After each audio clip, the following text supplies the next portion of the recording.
Hello बच्चों, worksheet 62 में हमें परमाणु की संरचना में संयोजकता के बारे में पढ़ना है। इससे पहले हम यह पढ़ चुके हैं कि बोर के मॉडल के अनुसार जब किसी परमाणु की संरचना बनाते हैं तो मध्य में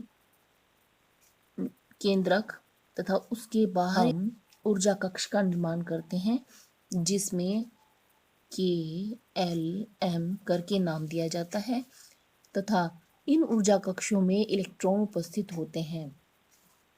K कक्ष में 2 ही इलेक्ट्रॉन आ सकते हैं, L में 8 आ सकते हैं और M में ज़्यादा से ज़्यादा 18 इलेक्ट्रॉन आ सकते हैं।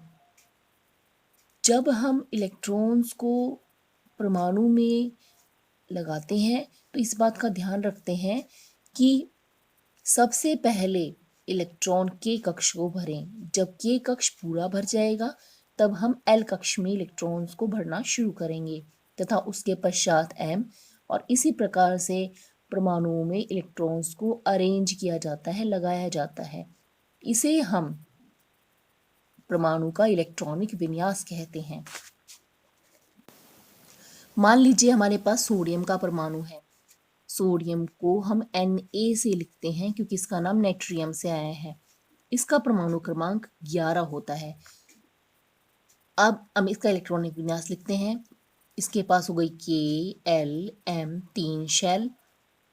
के 11 इलेक्ट्रॉन में से K शेल में 2 इलेक्ट्रॉन्स जाएंगे क्योंकि हमें शुरुआत करनी है K से। इसके बाद हम बाकी बचे इलेक्ट्रॉन्स को L तथा M में भरेंगे और हम L में पूरे इलेक्ट्रॉन्स भर देंगे। इसके बाद भी हमारे पास में एक इलेक्ट्रॉन बच गया है जो कि M में गया है। तो ये हो गया हमारा सोडियम का इलेक्ट्रॉनिक विन्यास। M शेल क्योंकि वह अंतिम शेल है जिसमें अंतिम इलेक्ट्रॉन गया है, इसलिए हम M को संयोजन कक्ष कहेंगे तथा इस अंतिम इलेक्ट्रॉन को हम संयोजकता इलेक्ट्रॉन कहेंगे। इससे आप समझ ही गए होंगे कि इलेक्ट्रॉन अपने कक्ष में नाभिक के चारों ओर घूमते रहते हैं। सबसे बाहरी कक्ष को संयोजन कक्ष कहते हैं और इसमें उपस्थित इलेक्ट्रॉन को संयोजकता इलेक्ट्रॉन कहते हैं। जब तत्व किसी अन्य परमाणु से रासायनिक अभिक्रिया करता है तो उसकी इच्छा होती है कि वो बाह्यतम कक्ष में अष्टक बनाए, यानी 8 इलेक्ट्रॉन करें। ये इसके लिए वह साझेदारी भी कर सकता है या स्थानांतरण कर सकता है इलेक्ट्रॉन्स का, यानी वह इलेक्ट्रॉन्स दे भी सकता है और ले भी सकता है, लेकिन उसकी बाहरी कक्ष को 8 इलेक्ट्रॉन्स की आवश्यकता होती है।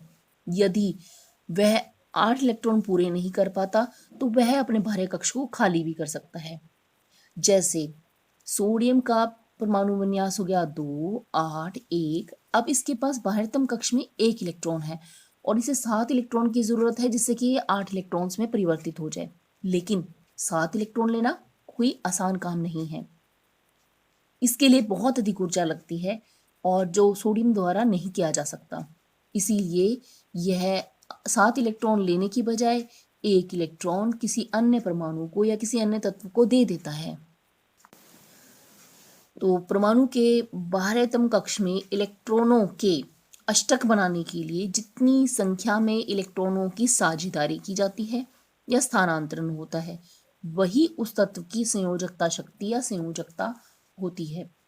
तो सोडियम की संयोजकता कितनी हुई? 1। इसी प्रकार हमें अन्य परमाणुओं की संयोजकता को भी निकालने के बारे में देखना है। आइए हम संयोजकता के विषय में और बातें जानें।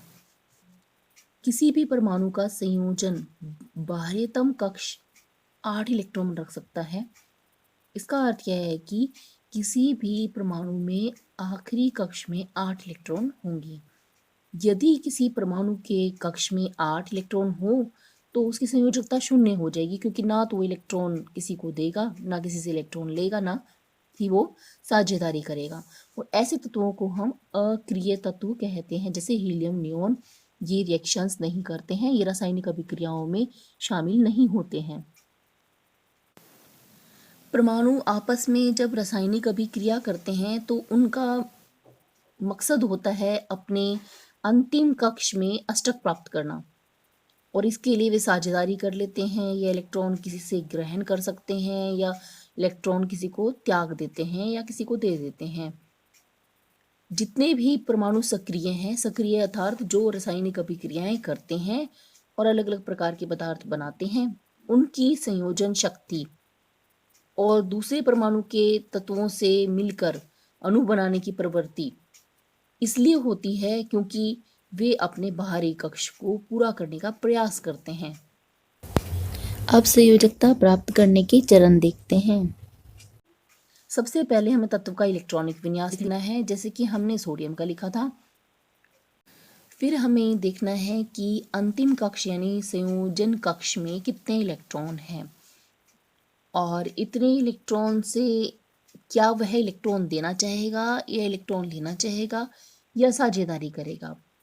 उदाहरण ले लेते हैं, जैसे हमारे पास में परमाणु क्रमांक 4 वाला कोई तत्व है, इसका इलेक्ट्रॉनिक विन्यास होगा 2 इसके एल कक्ष में 2 यानी संयोजन कक्ष अंतिम कक्ष इसका यही है और इसमें 2 इलेक्ट्रॉन है। इसका अर्थ यह है कि यहाँ पर 8 करने के लिए इसे 6 इलेक्ट्रॉन लेने पड़ेंगे। 6 इलेक्ट्रॉन लेने से ज़्यादा आसान है इन्हीं 2 इलेक्ट्रॉन्स को किसी को दान कर देना या त्याग कर देना। इसीलिए यह परमाणु 2 इलेक्ट्रॉन दे देगा और इसका संयोजकता हो जाएगी 2। हमारे पास 6 परमाणु संख्या का कार्बन है, इसकी संयोजकता देख लेते हैं। 6 इलेक्ट्रॉन्स में से 2 इलेक्ट्रॉन के शेल में यानी के कोश में और बाकी बचे हुए 4 एल कोश में। अब इसके पास में अंतिम कोश एल है तथा इसमें 4 इलेक्ट्रॉन है। 8 इलेक्ट्रॉन बनाने के लिए या तो ये 4 इलेक्ट्रॉन किसी अन्य से ग्रहण कर ले या 4 इलेक्ट्रॉन किसी को दे दे। अब आपको यहाँ बात बतानी ज़रूरी है कि 3 इलेक्ट्रॉन देना या 3 इलेक्ट्रॉन लेना संभव है, लेकिन 4 भी देना और लेना संभव नहीं है। इसीलिए यह साझेदारी से आबंध बनाएगा और रासायनिक अभिक्रिया में भाग लेगा, यानी किसी अन्य पदार्थ के साथ में साझेदारी करेगा। ना तो उसको इलेक्ट्रॉन हमेशा के लिए देगा, ना हमेशा के लिए इलेक्ट्रॉन लेगा। तो साझेदारी के लिए इसने 4 इलेक्ट्रॉन का इस्तेमाल किया, इसीलिए इसकी संयोजकता हुई 4। सोडियम का परमाणु क्रमांक 11, इसका विन्यास 2 8 1, अंतिम कक्ष में 1 इलेक्ट्रॉन, इसकी संयोजकता हो गई 1। मैग्नीशियम इलेक्ट्रॉनिक विन्यास 2 8 2, बाहरी कक्ष में 2 इलेक्ट्रॉन और ये इलेक्ट्रॉन 2 दे देगा, इसलिए इसकी संयोजकता हुई 2। फ्लोरीन इलेक्ट्रॉनिक विन्यास होगा 2 और 7 इलेक्ट्रॉन 8 के बहुत करीब हैं, तो 7 को दे देना आसान नहीं है, इसकी बजाय 1 इलेक्ट्रॉन किसी से प्राप्त कर लेना आसान है। इसीलिए इसकी संयोजकता हुई 1, जबकि संयोजक इलेक्ट्रॉन हुए 7, क्योंकि बाहरी कोश में 7 इलेक्ट्रॉन उपस्थित हैं। नियोन संयोजकता इसकी होगी 0, क्योंकि इलेक्ट्रॉनिक विन्यास बन गया 2 8 और अंतिम कोश भी भरा है, इसीलिए संयोजकता हुई 0। कार्बन इलेक्ट्रॉनिक विन्यास 2 4 इलेक्ट्रॉन ये किसी से शेयर करेगा, साझेदारी करेगा, इसीलिए संयोजकता हुई 4। आइए बच्चों, अब हम प्रश्न उत्तर देख लेते हैं। संयोजकता क्या होती है? परमाणु के बाहरतम कक्ष में जितनी संख्या में इलेक्ट्रॉनों की साझेदारी या स्थानांतरण होता है उसे तत्व की संयोजकता कहते हैं। प्रश्न 2, KLMn कक्ष में इलेक्ट्रॉनों की अधिकतम संख्या कितनी है? इसे हम 2n² के फॉर्मूले से निकालेंगे। K कक्ष पहला कक्ष है, इसलिए हमारे पास n² में 1 का स्क्वायर हो गया, जिससे हमारी 2 इलेक्ट्रॉन्स निकले। L में इसी प्रकार 8, M में 18 और N में 32। प्रश्न 3, कार्बन तथा सोडियम परमाणुओं में इलेक्ट्रॉनों का वितरण और उनकी संयोजकता लिखिए। कार्बन का इलेक्ट्रॉनिक विन्यास, क्योंकि इसका परमाणु क्रमांक 6 है तो इलेक्ट्रॉनिक विन्यास होगा 2 और 4। अंतिम कोश में 4 इलेक्ट्रॉन हैं, तो ये 4 इलेक्ट्रॉन साझेदारी करेगा, और इसकी संयोजकता हो जाएगी 4। सोडियम का परमाणु क्रमांक 11 है, इसका इलेक्ट्रॉनिक विन्यास होगा 2 8 1। अंतिम कोश में 1 इलेक्ट्रॉन है जिसे कि आसानी से दिया जा सकता है बजाय कि 7 इलेक्ट्रॉन लेने के, इसीलिए इसकी संयोजकता होगी 1। प्रश्न 4, लिथियम, बोरोन और सल्फर परमाणु जिनकी परमाणु संख्या 3 5 16 है, उनकी संयोजकता क्या होगी। लिथियम परमाणु क्रमांक 3 या परमाणु संख्या 3, इलेक्ट्रॉनिक कन्फिग्रेशन 2 1 जिसको बोलते हैं इलेक्ट्रॉनिक विन्यास, अंतिम कोश में 1 इलेक्ट्रॉन, इसकी संयोजकता होगी 1। बोरॉन परमाणु संख्या 5 2 3, ये इसका इलेक्ट्रॉनिक विन्यास हो गया। क्योंकि 3 इलेक्ट्रॉन देना आसान है, 8 इलेक्ट्रॉन बनाने के लिए 5 इलेक्ट्रॉन लेना आसान नहीं है, इसलिए इसकी संयोजकता होगी 3। सल्फर, इसका परमाणु संख्या 16 तो 2 8 6, यह इसका इलेक्ट्रॉनिक विन्यास हो गया।